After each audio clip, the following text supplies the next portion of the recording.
গঙ্গা ভাঙন শামশেরগঞ্জে 2020 সাল থেকে ভয়াবহ আকার ধারণ করেছে। বহু ঘরবাড়ি তলিয়ে গেছে, ধর্মস্থান, মন্দির, মসজিদ, শ্মশান, কবরস্থান। আমরা রাজ্য সরকারকে যেমন জানিয়েছি, তেমনি আমরা আন্দোলনও করেছি। আমাদের সাংসদ খলিলুর রহমান তার এলাকার মধ্যে না পড়লেও কিন্তু এটা নিয়ে বারবার সোচ্চার হয়েছে, কিন্তু স্থানীয় সাংসদকে আমরা দেখতে পাইনি এটা নিয়ে সোচ্চার হতে।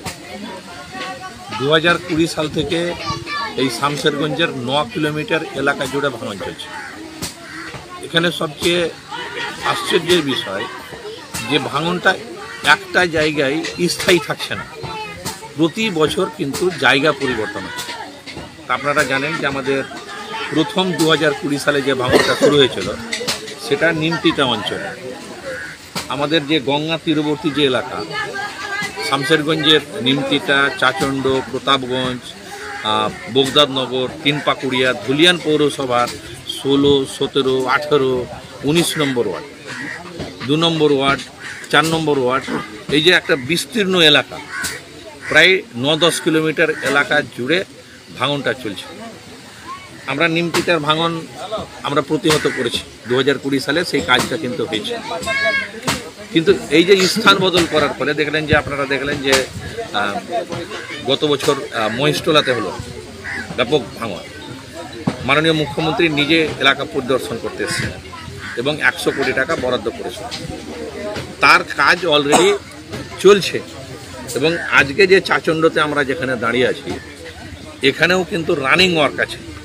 কিন্তু আমাদের দুর্ভাগ্য যে 100 কোটি টাকার মধ্যে এই কাজটা কিন্তু আছে। 100 কোটি টাকার মধ্যে যেমন আমাদের তিনপাকুড়িয়া জিটি আছে, তেমনি আমাদের ধুলিয়ান পৌরসভার যে ওয়ার্ড 16, 17, 18 যে ওয়ার্ডগুলো আছে, তেমনি বগদাদনগর আছে, মহেশতলা, তেমনি আমাদের এই জায়গাটাও কিন্তু রানিং ওয়ার্কের মধ্যে কাজ চলছিল।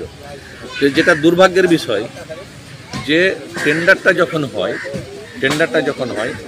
টেন্ডারটা হওয়ার পর যখন খোলার সময় হলো টেন্ডারটা, তখন কিন্তু তার ঠিক কয়েকদিন আগে ভোট ঘোষণা হয়।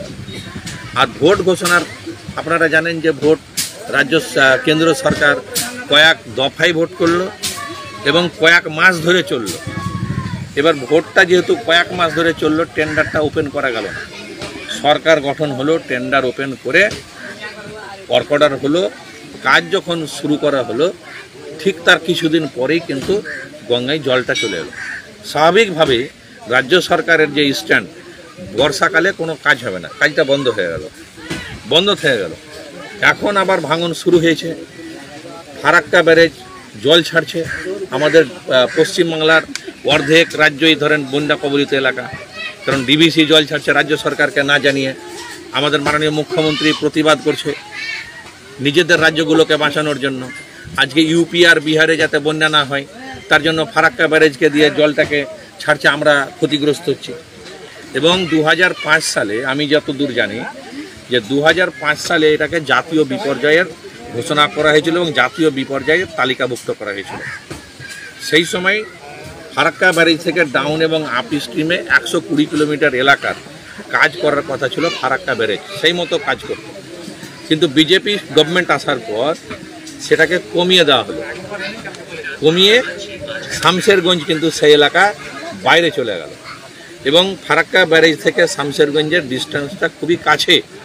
স্বাভাবিকভাবেই যখন গঙ্গার জলটা ফারাক্কা ব্যারেজ ছাড়ছে তখন তার যে ধাক্কা এই পাড়গুলো কিন্তু সহ্য করতে পারছে না, ভাঙন হচ্ছে, জলের গভীরতা বাড়ছে, তার ফলে কিন্তু এটা ভাঙন তৈরি হচ্ছে। এটাও এক ধরনের ধরে নিতে পারেন যে ম্যানমেড ভাঙনই। এই রাজ্য সরকারের যে ফারাক্কা ব্যারেজ আছে তার ব্যর্থতার কারণেই কিন্তু ভাঙনটা হচ্ছে। কিন্তু উদাসীন কেন্দ্র সরকার। আজকে পশ্চিমবাংলায় নদীমাতৃক দেশ পশ্চিমবাংলা, শুধু তো গঙ্গা নয়, শুধু তো শামশেরগঞ্জ নয়, আজকে মালদার ভূতনি, মানিকচক সমস্ত জায়গায় ভাঙন চলছে। আজকে শামশেরগঞ্জ, রঘুনাথগঞ্জ, সুতি, লালগোলা, ভগবানগোলা সব জায়গায়, এবং আরও নদী আছে, বড় বড় নদী আছে। তো রাজ্য সরকারের এই যে ভাঙন আর এই প্লাবন আর তারপরে ঘূর্ণিঝড়, বিভিন্ন রকম প্রাকৃতিক বিপর্যয় মোকাবিলা করা রাজ্যের পক্ষে একা সম্ভব নয়। তো এই কাজে কেন্দ্র সরকারকে এগিয়ে আসতে হবে। মাননীয় মুখ্যমন্ত্রী বারবার চিঠি করেছেন যে গঙ্গা ভাঙনের দায়িত্ব কেন্দ্র সরকারকে নিতে হবে।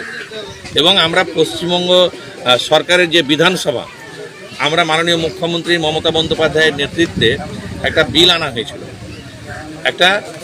হয়েছিল যে সর্বদলীয় প্রতিনিধি গিয়ে এই গঙ্গা ভাঙনের জন্য কেন্দ্র সরকারের সঙ্গে কথা বলা। কিন্তু আমরা দেখলাম যে বিধানসভায় সহমত হলেও বিজেপির নেতারা কিন্তু আর পাশ কাটিয়ে গেলেন, তারা কিন্তু গেলেন না। স্বাভাবিকভাবেই এই যে বিজেপি যারা আজকে বলছে বড় বড় কথা, সেদিন যদি হয়তো রাজ্য সরকারকে সহযোগিতা করত, সর্বদলীয়ভাবে যদি কেন্দ্র সরকারের কাছে যাওয়া যেত, তাহলে হয়তো একটা সুরা হতো।